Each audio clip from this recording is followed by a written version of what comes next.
Good morning, welcome to CATEX TV. My name is Frank Fortunato. Today is Tuesday, January 24th, 2017. If you want to follow us on Twitter, please go to CATEX TV. A very high air pollution alert has been issued for London. The warnings are being issued at bus stops, roadside signs, and in tube stations under a new system set up by the Mayor of London, Sadiq Khan. The rise has been attributed to cold, calm, and settled weather, meaning winds are not dispersing local pollutants. The mayor said that the shameful state of London's toxic air meant he had to trigger the alert. This is the highest level of alert, and everyone, he said, from the most vulnerable to the physically fit, need to take precautions to protect themselves from the filthy air. The Great London Smog in 1952 killed at least 4,000 people, which was an air pollution event. Prime Minister Theresa May must secure the approval of Parliament before she can begin the process of taking Britain out of the European Union, the UK Supreme Court ruled earlier today.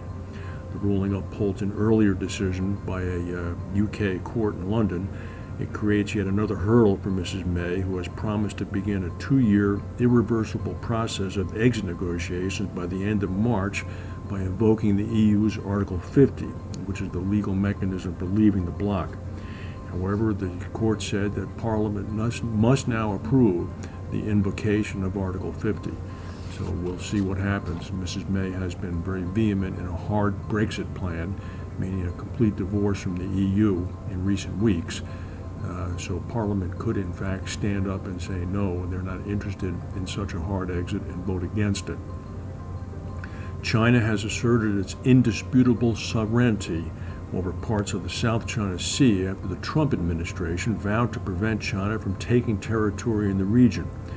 In a briefing yesterday, White House spokesperson Sean Spicer said that the U.S. would make sure we protect our interests there. He said, if those islands that the Chinese are building are in fact in international waters and not part of China proper, we'll make sure we defend our international interests from being taken over by another country. The Chinese government responded by saying that if the U.S. attempted to interfere, it would lead to a devastating confrontation. The Italian insurer Generali has taken an extraordinary step to block a rumored takeover attempt from an Italian bank. The bank is Intesa Sanpaolo. In a statement released after trading ended yesterday in Milan, Generali revealed that it had acquired a 3.01% stake in the Italian bank. Under Italian law, the move effectively blocks the bank from making a bid because its voting rights in Generali would be capped at 3%. Very shrewd movement by Generali to prevent that acquisition. The European Union trade chief, Cecilia Malmström, said that trade policies U.S. President Trump has set out are, quote, doomed to fail, and that the world's biggest trading bloc, the EU, remains committed to open borders and economies. Yesterday, Trump announced his decision to pull the United States out of the Trans-Pacific Partnership, which apparently had little chance to pass Congress anyway. Ms. Malmström said that building a wall is not the answer. The success of the EU relies on our open societies. An Italian rescue helicopter involved in trying to rescue people from that avalanche-buried hotel in Italy crashed in the mountains near the site of the hotel. There reportedly were 6 people on board. It's unclear if there are any survivors yet.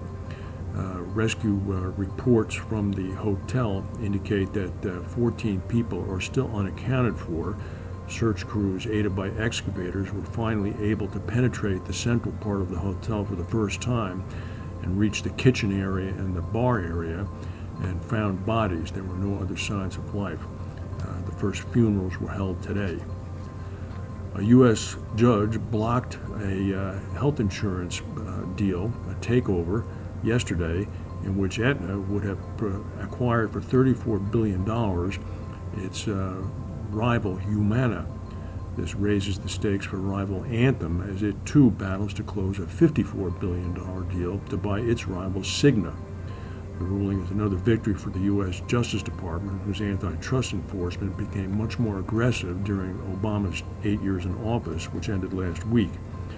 In a ruling, Judge John Bates of the U.S. District Court for the District of Columbia said the proposed deal would substantially lessen competition in the sale of Medicare Advantage plans in 21 states. So it does not bode well for the deal to acquire Cigna by Anthem. That's the news for today. If we have any breaking news, we'll come back and tell you. Thank you for watching.